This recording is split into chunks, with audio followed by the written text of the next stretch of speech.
अपने पसंदीदा शो मन्नत हर खुशी पाने की के लेटेस्ट अपडेट सबसे पहले पाने के लिए हमारे चैनल को सब्सक्राइब करें। आज के एपिसोड की शुरुआत में ऐश्वर्या पानी पीते हुए मन ही मन सोचती है, ये लोग कितने बेवकूफ हैं, मैंने जो कुछ भी कहा सब सच मान गए। वह उस घटना को याद करती है जब मल्लिका ने मन्नत के लिए मेजबानी में गुंडे भेजे थे और ऐश्वर्या ने मन्नत को इसलिए बचाया था ताकि विक्रांत मल्लिका को जेल न भेज दे। वह मन्नत के बारे में सोचती है। मन्नत आखिरकार है तो उसी की बेटी, लेकिन परवरिश तो श्रुति की है, इसलिए वह अन्याय के आगे झुकती नहीं और एक बार जो चीज करने का ठान लेती है करके ही रहती है। और वह बारी बारी से वो सारी घटनाएं याद करती है कि किस तरह से उसने अपनी झूठी बातों में मन्नत और गगन दोनों को इमोशनल ब्लैकमेल करके फंसाया, और जब उसने अपनी झूठी कहानी सबके सामने रखा था तब मन्नत ने ऐश्वर्या का साथ छोड़ने के बजाय उसका साथ दिया। उसने कहा था इसमें गलती औरत की नहीं समाज की है, और उसने किस तरह से घर वालों के सामने सोनिया खन्ना से ऐश्वर्या राय सिंह बनना स्वीकार किया था। उसकी वजह उसने अनिरुद्ध को बताया और उसकी झूठी बातों पर परिवार के सभी लोग आ गए और वह विलन से बेचारी असहाय बन गई, परिवार के नजरों में सबसे ऊपर हो गई। अब वह प्लान बनाती है कि अपनी बेटी मल्लिका की भलाई के लिए वह उस घर को छोड़कर लंदन चली जाएगी। श्रुति ऐश्वर्या का सामान पैक करती है और उसे हिदायत देती है कि वह अपना ख्याल रखे और दवाइयाँ भी सही समय पर ले। ऐश्वर्या इमोशनल होकर कहती है, दी मैं हॉस्टल नहीं जा रही हूँ, मैं अपने घर जा रही हूँ और आप तो मुझे ऐसे समझा रही हैं जैसे मैं छोटी बच्ची हूँ। दी अब मैं बड़ी हो गई हूँ। श्रुति ठहरी भोली भाली, वह ऐश्वर्या के छल खपट को नहीं समझ पाती। वह कहती है, सोनिया इतने दिनों तक तू अकेली अपनी लड़ाई खुद लड़ती रही और मैं न जाने तेरे बारे में क्या क्या उल्टी सीधी बातें सोचती रही, मुझे माफ कर दे सोनिया। तब ऐश्वर्या कहती है, नहीं दी, गलती मेरी भी थी, मुझे पहले ही आपको सब कुछ बता देना था, मुझे माफ कर देना दी। कहकर दोनों गले लग जाती है। श्रुति तो अपनी बहन को पाकर खुश होती है, लेकिन ऐश्वर्या श्रुति और मन्नत से जितनी जल्दी हो सके छुटकारा पाना चाहती है। उधर मल्लिका अपने कमरे में बैठकर मोबाइल देख रही होती है। तभी गगन उसके पास जाता है और उसे तैयार होने के लिए कहता है। मल्लिका कहती है, क्यों? तब गगन उससे कहता है, तुम हमारे साथ लंदन चल रही हो ना? तो मल्लिका उसे साफ मना कर देती है, कहती है कि मैं नहीं जाऊंगी। तब गगन उसे समझाता है कि तुम्हारी माँ की हालत बहुत नाजुक है, उसे हमारी जरूरत है, खासकर तुम्हारी, क्योंकि तुम उसकी बेटी हो। तब मल्लिका कहती है, नहीं डैड, अब तो आप दोनों की चहेती बेटी वो मन्नत हो गई है, उसे अपने साथ लेकर जाइए और मेरे लिए तो अच्छा ही होगा, कम से कम वो यहाँ से चली जाएगी तो मेरे और विक्रांत के बीच तो नहीं रहेगी, इसलिए अच्छा ही होगा, उसे लेकर जाइए। गगन उसे शॉक्ड होकर देखने लगता है। तब मल्लिका कहती है, डैड आप भी शॉक्ड हो गए ना?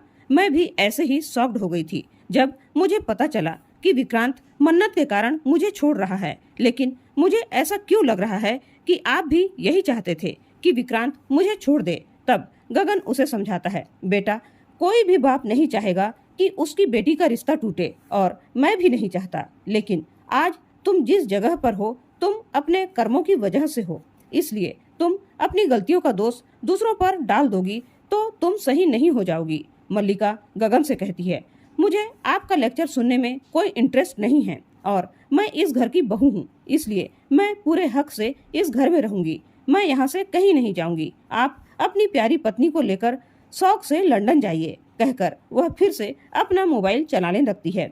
उधर ऐश्वर्या लंदन जाने के लिए परिवार वालों से विदा लेती है। वह श्रुति से गले मिलती है, फिर मल्लिका के पास जाती ही है कि वह अपनी माँ से न मिलकर अपनी दादी के गले लग जाती है। तब गगन कहता है, अब हमें चलना चाहिए। गगन जैसे ही जाने के लिए गेट खोलता है, मन्नत और विक्रांत सामने खड़े हो जाते हैं। ऐश्वर्या मन्नत से कहती है, बेटा मन्नत, हमें एयरपोर्ट जाने के लिए लेट हो रहा है, तुम्हारे बैग्स कहाँ हैं? चलो जल्दी चलते हैं। मन्नत कहती है, मैं आप लोगों के साथ नहीं जा रही हूँ। गगन उससे पूछता है, क्यों बेटा? तो वह कहती है, मैंने फैसला लिया है, मैं अनिरुद्ध सक्सेना के खिलाफ कोर्ट केस करूंगी। मन्नत ऐश्वर्या से कहती है, मैं जानती हूँ आपके साथ जो हुआ बहुत टाइम हो गया है, लेकिन आपके साथ जो अन्याय हुआ है उसका इंसाफ आपको मिलना चाहिए। ऐश्वर्या कहती है, बेटा मन्नत, मैंने तुम्हें पहले भी कहा था कि मुझे किसी के ऊपर कोई केस नहीं करना है। तब मन्नत उसे समझाती है, अगर आप मुझे अपना मानती हैं तो आप इन पेपर्स पर साइन कीजिए। तब दादी मन्नत को डांटते हुए कहती है, तुम्हारी हिम्मत कैसे हुई हमसे बिना पूछे इतना बड़ा फैसला लेने की। वह कहती है, मैं ऐश्वर्या के इंसाफ के लिए राय सिंह परिवार की इज्जत को दांव पर नहीं लगाऊंगी। गगन उन्हें समझाने की कोशिश करता है, माँ आप ये कैसी बातें कर रही हैं। दादी कहती है, मैं सही कह रही हूँ। तब विक्रांत दादी को समझाता है, दादी आप ये क्या कह रही हैं। ऐश्वर्या आंटी आपकी बहू है, गगन अंकल की पत्नी है। लोगों को जब इस बारे में पता चलेगा तो लोग आपकी हंसी नहीं उड़ाएंगे बल्कि आपकी तारीफ करेंगे कि कितने अच्छे ससुराल वाले हैं जो अपनी बहू का साथ दे रहे हैं। वह कहता है, मिस मन्नत का फैसला बिल्कुल सही है और मैं भी तो उनके साथ ही खड़ा हूँ। तब दादी कहती है, लेकिन हम साथ नहीं हैं। अगर तुम्हारे और तुम्हारे परिवार वालों को साथ देना है तो दो, मुझे कोई फर्क नहीं पड़ता। तब मन्नत कहती है, मुझे फर्क पड़ता है कि मुझे कौन साथ देगा और कौन नहीं।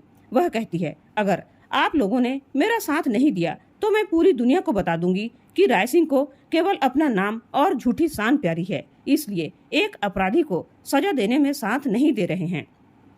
ऐश्वर्या मन्नत के लिए मन ही मन गुस्सा करती है कि ये लड़की मेरे प्लान में बाधा डाल रही है। मैं तो इसे विक्रांत से दूर करने के लिए लंदन लेकर जाना चाहती थी, लेकिन ये तो अलग ही ड्रामा कर रही है। मन्नत कहती है, मैं उन बेटियों में से नहीं हूँ जो अपनी माँ के साथ अत्याचार होते हुए देखे और चुप रहे। मन्नत ऐश्वर्या से कहती है, आपने मुझे जन्म देते ही मरने के लिए उस हादसे के कारण छोड़ दिया था, इसलिए यह लड़ाई सिर्फ आपकी ही नहीं बल्कि मेरी भी है।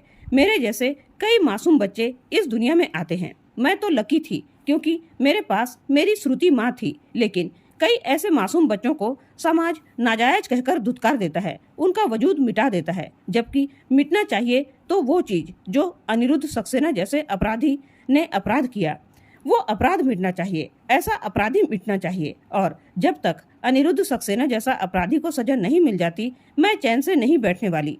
ऐश्वर्या मन ही मन मन्नत पर गुस्सा करती है कि उसने उसके प्लान को खराब कर दिया, लेकिन गगन तुरंत ही मन्नत से कहता है, मन्नत बेटा तुम बिल्कुल सही कह रही हो, तुम्हारे इस फैसले में मैं तुम्हारे साथ हूँ। वह ऐश्वर्या को समझाते हुए कहता है, हाँ ऐश्वर्या तुम्हारे साथ अन्याय हुआ था, परंतु अब न्याय होगा। श्रुति भी ऐश्वर्या से कहती है, सोनिया मन्नत सही कह रही है, आज तुम्हारे साथ ऐसा हादसा हुआ, कब तक और कहाँ कहाँ छुपती फिरोगी, न जाने वो आदमी कब तुम्हें नुकसान पहुंचा दे, इसलिए उसे सलाखों के पीछे होना ही चाहिए। मैंने तुम्हें दबाव इसलिए नहीं डाला क्योंकि तुम कमजोर हालत में थी। मन्नत टिकट को फाड़ते हुए कहती है, जब तक आप अपने अपराधी को जेल नहीं पहुंचा देती आप कहीं नहीं जाएंगी। वह कहती है, ये लड़ाई हम लड़ेंगे भी और जीतेंगे भी। मन्नत के इस फैसले से घर के सभी लोग खुश हो जाते हैं। मन्नत ऐश्वर्या को साइन करने के लिए पेन देती है तो ऐश्वर्या कहती है, मन्नत मुझे कोई केस नहीं करना है। तब मन्नत कहती है, आपको जो कहना है कहिए, मैं सुन लूंगी, लेकिन मेरा फैसला नहीं बदलने वाला है। मेरे साथ भी नाइंसाफी हुई है क्योंकि उस आदमी के कारण मुझे आपने मरने के लिए छोड़ दिया था। वह कहती है, आपने इतने दिनों तक मेरे साथ नफरत भरा रिश्ता निभाया, क्यों? क्योंकि उस अपराधी को सजा नहीं मिली थी, इसलिए अब मुझे इंसाफ चाहिए क्योंकि ये मेरा हक है। ऐश्वर्या मन्नत को बार बार अनिरुद्ध पर केस न करने के लिए मना रही होती है, लेकिन मन्नत भी कहाँ पीछे हटने वाली थी। उसने भी मल्लिका की झूठी शादी से लेकर मेजबानी में मल्लिका के द्वारा भेजे गए गुंडों के बारे में सबको बता देने की बात कह दी। तब ऐश्वर्या राय सिंह जैसे चट्टान पिघलकर उन पेपर्स पर आखिरकार साइन कर ही देती है।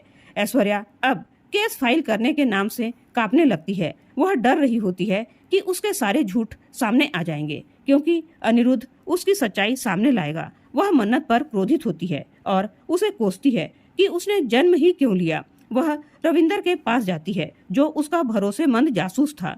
वह उससे उसकी पत्नी, उसकी बेटी सबके बारे में पूछती है कि वो लोग अभी कहाँ हैं और क्या कर रहे हैं।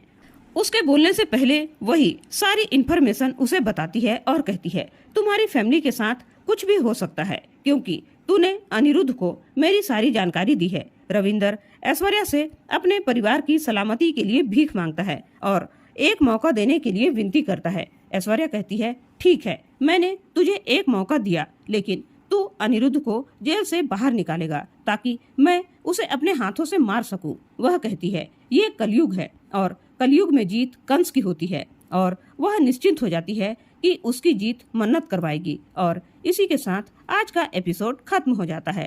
कल के एपिसोड में देखने को मिलने वाला है विक्रांत मन्नत से कहता है मेरे मटकी तक पहुंचने से पहले तुम्हारा जवाब नहीं आया तो मैं उस ऊंचाई से कूद जाऊंगा। मन्नत उसका मुंह बंद कर देती है। मल्लिका कहती है मरना चाहते हो ना तुम अपनी मन्नत के लिए, तो ऐसा ही होगा। आखिर शादी की है मैंने तुमसे, तुम्हारी हर इच्छा पूरी करूंगी, आखिरी इच्छा भी। तो दोस्तों आज का यह एपिसोड आप लोगों को कैसा लगा, अपनी राय कमेंट करके जरूर बताइएगा। और ऐसे ही डेली अपडेट पाने के लिए हमारे चैनल को सब्सक्राइब करना बिल्कुल ना भूलें। धन्यवाद।